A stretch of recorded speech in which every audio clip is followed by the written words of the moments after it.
the story of the founding of the Amazon company. Jeff Bezos started Amazon in 1994 in a small garage in Bellevue, Washington. He was working at a hedge fund in New York when he read a statistic that the internet was growing by over 2,000% a year.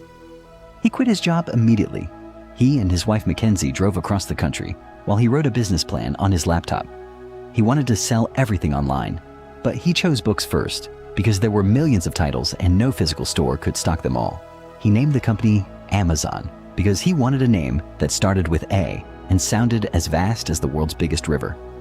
In the beginning, he ran the whole operation from that garage, packing boxes on the floor because he could not afford tables.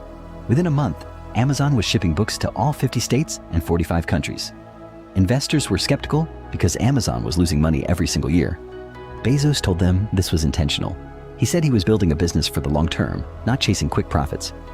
Wall Street analysts mocked the company and called it Amazon.bomb during the dot-com crash. The stock dropped from over $100 to under $6 in less than 2 years. Many believed Amazon was finished. Bezos did not slow down. He used the crash to buy warehouses and infrastructure cheaply while competitors collapsed. He expanded from books into electronics, toys, and eventually almost every category imaginable. He built massive fulfillment centers designed for speed, not comfort. Workers walked over 10 miles a day inside these warehouses, tracked by handheld scanners that timed every movement. Amazon introduced Prime in 2005, offering fast shipping for a flat yearly fee. Competitors thought it was a reckless idea that would bleed money forever. Instead, it locked customers into buying almost everything through Amazon because the shipping already felt free. Small retailers who once thrived on Main Street began closing because they could not match Amazon's prices or speed. Toys R Us signed a 10-year deal to be Amazon's exclusive toy seller, believing it would protect their business. Amazon quietly let other toy sellers onto the site anyway, and Toys R Us eventually went bankrupt. Circuit City and Borders faced similar fates as shoppers browsed in their stores and then bought the same products cheaper on Amazon, a practice that became known as showrooming. Amazon launched Amazon Web Services in 2006, renting out its own computing power to other businesses.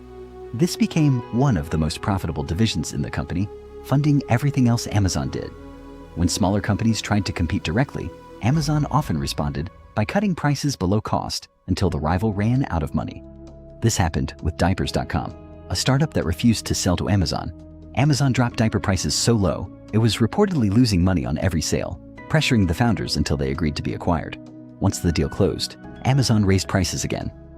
Regulators and journalists later called this a pattern used against multiple smaller competitors. Amazon also built its own private label brands by studying sales data from other sellers on its own marketplace, then launching cheaper Amazon-branded versions of the most popular products. Independent sellers who relied on Amazon's platform to reach customers found themselves competing against Amazon itself, using their own sales information. By the 2020s, Amazon controlled roughly 40% of all online retail in the United States. Governments in the US and Europe opened investigations into whether Amazon had used illegal tactics to crush competition and maintain its dominance. Despite lawsuits, fines, and public criticism, Amazon continued expanding into groceries, healthcare, film production, and artificial intelligence. What began as a garage operation selling books became one of the most powerful companies in human history, built one crushed competitor at a time.